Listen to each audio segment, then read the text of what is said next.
नमस्कार दोस्तों, स्वागत है आप सभी का आपके अपने ट्यूशन अमन प्रयास जीके में। जैसा कि फ्रेंड्स, आज है आपका 23 अप्रैल और 23 अप्रैल को आपका आर्मी अग्निवीर परीक्षा था, जो कि आपका फर्स्ट शिफ्ट का एग्जाम समाप्त हो गया है। तो फर्स्ट शिफ्ट में जो भी प्रश्न आपके पूछे गए थे विभिन्न विभिन्न आपके सेंटरों पर, तो उन सभी प्रश्नों के साथ मैं उपस्थित हो गया हूँ। सभी प्रश्नों को देखेंगे, साथ में उनसे जुड़े संभावित एक्स्ट्रा फैक्ट्स को भी देखते चलेंगे। ठीक है, तो चलिए वीडियो को स्टार्ट करते हैं बिना किसी देरी के। इसका जो पीडीएफ है आपको टेलीग्राम पे मिल जाएगा, टेलीग्राम का लिंक आपको डिस्क्रिप्शन में दिया गया है। ठीक है, तो देखिए आज का जो हमारा पहला जो प्रश्न पूछा गया है वो पूछा गया है कि सुश्री दीक्षा डागर को अर्जुन पुरस्कार 2024 किस खेल में मिला है। ठीक है, तो अर्जुन पुरस्कार 2024 की बात करेंगे फ्रेंड्स, तो टोटल 26 लोगों को आपका दिया गया है। उन 26 लोगों में से एक आपका दीक्षा डागर भी थी, जिनको गोल्फ में, ठीक है, किस खेल में मिला है, तो गोल्फ में मिला है। ठीक है, यहाँ पर आपका 26 का नाम दिया गया है। यहीं से आपका प्रश्न जो कि आपका आ रहा है। कल भी प्रश्न देखे गए थे आपके खेल से संबंधित, शीतला देवी का पूछा गया था, तो शीतला देवी का संबंध आपका पैरा तीरंदाजी से था, तो आपका राइट आंसर था। तो उन 2600 लोगों को अभी हम देखेंगे। ठीक है, उससे पहले दोस्तों हम लोग बात कर लेते हैं टेक्स्ट बुक पे चल रहे आपका लाइफ टाइम स्पेशल ऑफर के बारे में, जो कि आपका 21, 22, 23 अप्रैल तक चलना है। इसमें आपका बिगेस्ट डिस्काउंट दिया गया है लाइफ टाइम पास प्रो के ऊपर। अगर लाइफ टाइम पास प्रो इस सेल के दौरान अगर आप लेते हैं तो मात्र आपको 483 रुपये में मिलेगा। लाइफ टाइम करने का मतलब है 3 साल के वैलिडिटी के साथ आपको ये मिलेगा। साथ में आपको जितने भी 3 साल के अंदर एग्जाम होंगे पूरे भारत में, चाहे आपका आर्मी का हो, आपका इसके अलावा डिफेंस का हो, एसएससी का हो, बैंक का हो, रेलवे का हो, जितने भी एग्जाम होंगे, आपके स्टेट लेवल का भी एग्जाम का मॉक टेस्ट और PYQ यहाँ पर आप एक्सेस कर पाते हैं, उसका मॉक दे पाते हैं, उसका PDF डाउनलोड कर पाते हैं। ठीक है, तो मात्र 483 रुपये में। वहीं पर ईयरली का लेते हैं तो 351 रुपये पे। तो अगर आपको लेना ही है तो लाइफ टाइम का पास प्रो लीजिएगा। ठीक है, अगर आपका 1 साल के अंदर आपका जॉब वगैरह हो भी जाता है तो अपने भाई दोस्त को भी दे सकते हैं। ठीक है, कूपन कोड APG यूज़ कीजिएगा, 12% का आपको एक्स्ट्रा ऑफ मिलेगा। लिंक की बात करेंगे, डिस्क्रिप्शन में दिया गया है, कमेंट सेक्शन में पिन किया हुआ है, तो आप लोग जाकर एक बार चेकआउट जरूर कर लीजिएगा। ठीक है, क्योंकि आपका 24 अप्रैल से ये जो प्राइस है वापस से 1199 हो जाएगा, तो भारी डिस्काउंट दिया गया है, तो आप लोग इसका लाभ उठा सकते हैं। ठीक है, अब हम लोग देख लेते हैं अर्जुन पुरस्कार 2023 के बारे में, किन किन लोगों को मिला है और किन खेलों में मिला है। ठीक है, तो अगला है अदिति गोपीचंद स्वामी, याद रखिएगा इनको तीरंदाजी में दिया गया है। अगला है ओजस परमिंद देवताले, इनको भी तीरंदाजी में दिया गया है। श्री शंकर मुरली को दिया गया है व्यायाम में, एक्सरसाइज में। पारुल चौधरी को दिया गया है आपका व्यायाम में, इसको भी याद रखिएगा। मोहम्मद हुसामुद्दीन को दिया गया है मुक्केबाजी में। सुश्री R वैशाली को दिया गया है शतरंज में। मोहम्मद शमी को भी दिया गया था, बहुत इंपॉर्टेंट है, क्रिकेट में दिया गया है, याद रखिएगा। अनुष अग्रवाल को दिया गया है घुड़सवार में। इसके अलावा सुश्री दिव्यकीर्ति सिंह को दिया गया है घुड़सवारी ड्रेसेज में। दीक्षा डागर के बारे में अभी आपसे पूछा गया है, तो इसका राइट आंसर आपका गोल्फ हो जाएगा। कृष्ण बहादुर पाठक को दिया गया है हॉकी में। इसके अलावा पुखराम बम सुशीला चानू को दिया गया है हॉकी में। पवन कुमार को दिया गया है कबड्डी में। रितु नेगी को भी दिया गया है कबड्डी में। नसरीन को दिया गया है खो खो में। सुश्री पिंकी को दिया गया है लोन कटोरे में। इसके अलावा ऐश्वर्य प्रताप सिंह तोमर को दिया गया है शूटिंग में। सुश्री ईशा सिंह को भी शूटिंग में दिया गया है। हरिंदर पाल सिंह संधू को दिया गया है स्क्वाश में। इसके अलावा अहिका मुखर्जी को टेबल टेनिस में दिया गया है। सुनील कुमार को कुश्ती में दिया गया है। अंतिम पंघाल को दिया गया है कुश्ती में। इसके अलावा नावड़े रोशी बीना देवी को वुशु में दिया गया है। शीतला देवी को दिया गया है पैरा तीरंदाजी में। इसके अलावा श्री इलरू अजय कुमार रेड्डी को दिया गया है ब्लाइंड क्रिकेट में और पैरा कोई कैनोइंग को दिया गया है, सुश्री प्राची यादव को दिया गया है पैरा कैनोइंग में। ठीक है, तो इसको याद रखिएगा। ठीक है, ये सभी आपके लिए इंपॉर्टेंट है और यहीं से प्रश्न आपके आ रहे हैं। ठीक है, तो एक नंबर अगर आपको कंफर्म करना है तो इन 26 नामों को आपको अपने दिमाग में रखना होगा। अगला है कि मनुष्य में बौनेपन का क्या कारण है। ठीक है, मनुष्य में बौनेपन का कारण की बात करेंगे तो आपके ऑप्शन में हार्मोन दिया गया था। ठीक है, तो इसका राइट आंसर आपका क्या होगा, हार्मोन हो जाएगा। ठीक है, मनुष्य में बौनेपन का कारण पीयूष ग्रंथि से स्रावित होने वाले वृद्धि हार्मोन स्टुमुलेटिंग की कमी से होता है। ठीक है, तो हार्मोन का नाम भी याद रखिएगा, स्टुमुलेटिंग होगा। वृद्धि हार्मोन शरीर में वृद्धि और विकास को नियंत्रित करता है। अगर बाल्यावस्था में इस हार्मोन की स्राव में कमी हो जाती है, जिसके कारण मनुष्य में बौनेपन आ जाता है। अगला है प्लेइंग इट माय वे आत्मकथा के लेखक कौन है। ठीक है, प्लेइंग इट माय वे पुस्तक की बात करेंगे तो इसके लेखक हैं आपके सचिन तेंदुलकर जी। ठीक है, तो इसका राइट आंसर आपका सचिन तेंदुलकर हो जाएगा। सचिन तेंदुलकर के बारे में कल भी पूछा गया था। 2014 में इनको आपका भारत रत्न अवार्ड से भी सम्मानित किया गया था। ठीक है, वही पूछा गया था। ये आपका जो पुस्तक है प्लेइंग इट माय वे 5 नवंबर 2014 को मुंबई में लॉन्च किया गया था। ठीक है, इसको भी आप याद रखिएगा। अगला है तांबे की प्रसिद्ध खेतरी की खान कहाँ स्थित है। तांबे का जो प्रसिद्ध खेतरी है, खेतरी का जो खान है वो आपका कहाँ पर है, राजस्थान में है। तो आपका ऑप्शन में राजस्थान दिया गया था। अगर आपसे और डीपली पूछेगा तो जिला का नाम पूछेगा। जिला का नाम आपका झुंझुनू झुंझुनू जिला है, इसको भी याद रखिएगा। अगला है कि भ्रूण को माता के गर्भाशय में किस भाग से भोजन मिलता है? तो भ्रूण को माता के गर्भाशय में प्लेसेंटा, ठीक है, इसका राइट आंसर क्या होगा? प्लेसेंटा या अपरा, इसका राइट आंसर हो जाएगा। अगला है कि इनमें से कौन सी योजना 2022 में शुरू किया गया था?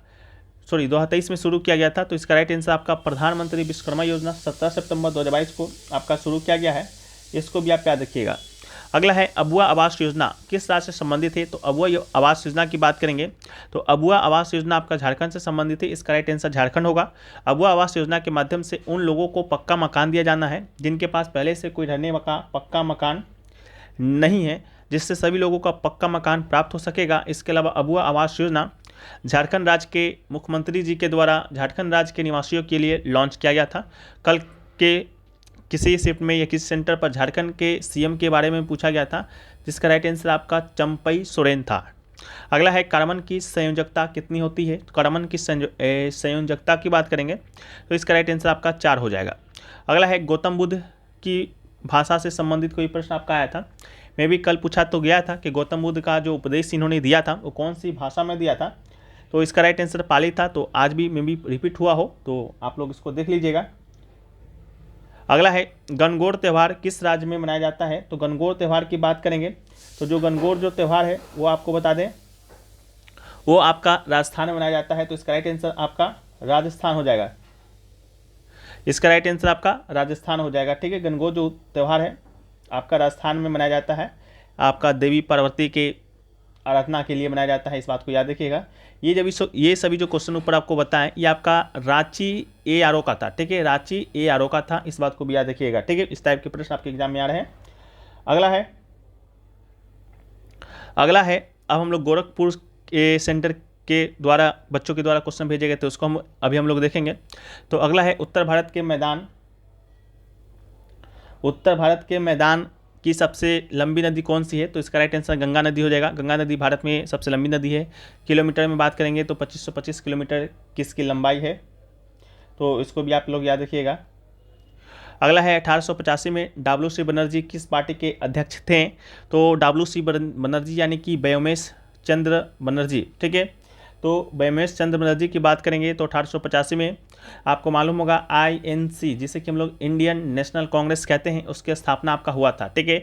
उसके जो पहले अध्यक्ष बने थे वो आपके व्योमेश चंद्र बनर्जी ही बने थे, तो इसका राइट आंसर आपका INC यानी कि कांग्रेस हो जाएगा। शॉर्ट फॉर्म में कांग्रेस कहते हैं या इंडियन नेशनल कांग्रेस इसका पूरा नाम है, ठीक है। 1885 में इसका स्थापना होता है, इस बात को याद रखिएगा, ठीक है। किसके द्वारा होता है? तो एलन एक्टन ह्यूम के द्वारा किया जाता है, ठीक है।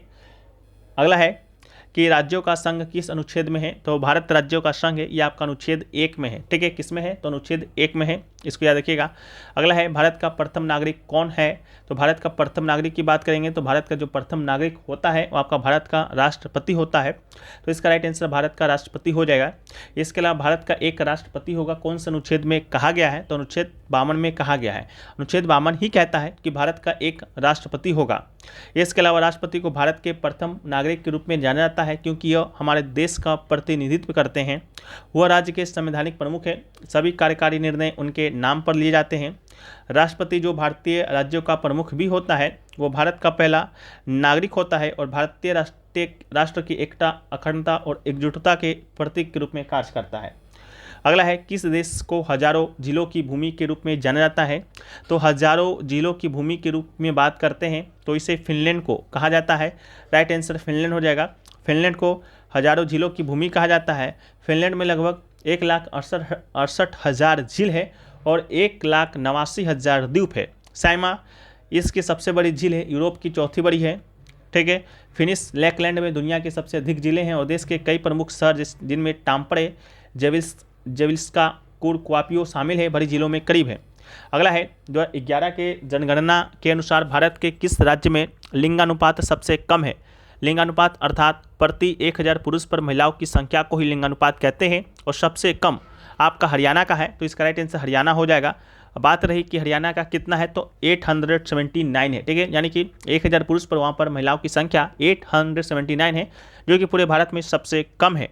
लेकिन सबसे ज़्यादा कहाँ पर है, तो सबसे ज़्यादा की बात करेंगे तो सबसे ज़्यादा आपका केरल का है। केरल की बात करेंगे तो यहाँ पर 1000 पुरुषों पर महिलाओं की जो संख्या है 1084 है। इसके अलावा भारत की बात करेंगे तो भारत का लिंगानुपात 943 है, 1000 पुरुष पर 943 महिलाएं भारत में है। ठीक है, अगला है कि 13 अप्रैल 1919 को क्या हुआ था। 13 अप्रैल 1919 को बात करेंगे तो जालियांवाला बाग हत्याकांड हुआ था। आपको मालूम होगा कि जालियांवाला बाग में बहुत सारे जो आपके विरोध करने वाले थे आपका रॉलेट एक्ट का, उसके लिए आपका एकत्र हुए थे और वहाँ पर आपका पंजाब के जो गवर्नर था उसके आदेशानुसार 13 अप्रैल 1919 को वहाँ पर गोली चलाया गया था, जिसमें बहुत सारे लोगों का आपका हत्या हो गया था। उसे ही हम लोग जालियांवाला बाग हत्याकांड कहते हैं, जो कि आपका 13 अप्रैल 1919 को हुआ था। अगला है मास्टर रैंक और सेलर मास्टर किस सेना का पद होता है, तो नेवल ऑफिसर का होता है। राइट आंसर नेवल होगा। अगला है कि 40 व्यक्तियों की एक पंक्ति में एक व्यक्ति बाएं से 19वां स्थान पर है, तो दाएं से कौन सा स्थान पर होगा। ठीक है, तो इसका राइट आंसर आपका 22 हो जाएगा। ठीक है, 22 होगा। अगला है 1000 के वर्ग में कितने जीरो होते हैं। 1000 के वर्ग में जीरो की बात करेंगे तो 4 होता है। इसका राइट आंसर आपका 4 होगा। ठीक है, अगला है कि आयत की 2 भुजाएं हैं, 2 सेंटीमीटर इंटू 3 सेंटीमीटर का परिमाप क्या होगा, तो 10 सेंटीमीटर स्क्वायर हो जाएगा। अगला है 11/100 इसका दशमलव रूप बताना है, तो 0.11 इसका राइट आंसर होगा। अगला है 5 kg इंटू 800 ग्राम का अनुपात कितना होगा, तो 25:4 हो जाएगा। ठीक है, तो ये हो जाएगा इसका राइट आंसर। इसके अलावा कटिहार ARO का भी कुछ प्रश्न मिला है। कटिहार, ठीक है, क्या मिला है, कटिहार ARO का, ठीक है, मिला है कालाहारी मरुस्थल कौन सी जनजाति पाई जाती है। ठीक है, कालाहारी मरुस्थल में, ठीक है, जो कालाहारी मरुस्थल है वहाँ पर कौन सा जनजाति पाई जाती है, तो इसका राइट आंसर आपका बुशमैन जनजाति हो जाएगा। ठीक है, बुशमैन जनजाति पाया जाता है। अगला है कि भारत में प्रथम विद्युत ट्रेन कब चला था, विद्युत ट्रेन, तो भारत की बात करेंगे विद्युत ट्रेन का, तो आपका 3 फरवरी 1925 को चला था। ठीक है, तो इसका राइट आंसर आपका 3 फरवरी 1919 हो जाएगा। आपका मुंबई में वीटी और कुर्ला हार्बर के बीच आपका चला था। ठीक है, इसको भी आप लोग याद रखिएगा। ये आपका कटिहार ARO का है दोनों प्रश्न। ठीक है, इसके अलावा आपका नागपुर का भी कुछ प्रश्न मिला है, नागपुर ARO का, तो नागपुर ARO की बात करेंगे तो एक पूछा गया था अंतर्राष्ट्रीय योग दिवस। ठीक है, अंतर्राष्ट्रीय योग दिवस की बात करेंगे तो अंतर्राष्ट्रीय योग दिवस आपका 21 जून को मनाया जाता है। ठीक है, इसके अलावा पूछा गया था सबसे प्राचीन वेद कौन सा है। ठीक है, सबसे प्राचीन वेद की बात करेंगे तो सबसे प्राचीन वेद आपका कौन है, तो ऋग्वेद है। ठीक है, कौन हो जाएगा, तो ऋग्वेद इसका राइट आंसर हो जाएगा। ठीक है, सबसे 4 वेद है, चारों वेदों में सबसे प्राचीन आपका ऋग्वेद है, यह आपका नागपुर ARO का था। ठीक है, किसका था, नागपुर ARO का था। ठीक है, इसके अलावा एक है कि मटर किसकी मदद से एक दूसरे के ऊपर चढ़ते हैं, तो आपका राइट आंसर तना हो जाएगा। इसको भी आप लोग एक बार देख लीजिएगा। ये सभी क्वेश्चन आपके एग्जाम में पूछे जा रहे हैं, इस प्रकार के प्रश्न पूछे जा रहे हैं और आपका रिपीटेड भी हो रहा है। ये नहीं कि रिपीट नहीं हो रहा है, रिपीट भी हो रहा है। कल जो प्रश्न पूछे गए थे उससे रिलेटेड ही आज भी प्रश्न ही पूछे गए हैं, तो ऐसा नहीं है कि रिपीटेड नहीं हो रहा है।